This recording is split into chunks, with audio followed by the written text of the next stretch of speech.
Tip na pang Mio. Try natin i-salpak kung kasya ba. Yun, kasyang-kasya siya. Yo, what's up, what's up? So meron tayo ditong K2 speed sniper head na pang Mio. Plug and play na po.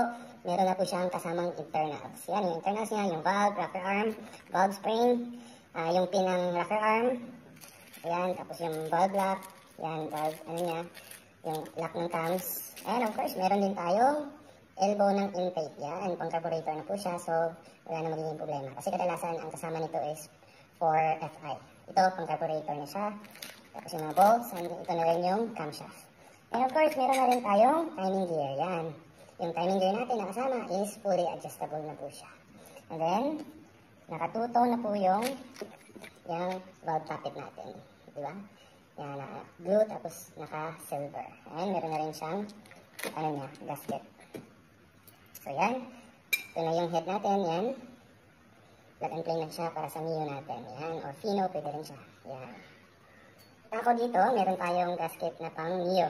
Try natin i-salpak kung kasya ba. Yun, kasyang-kasya siya.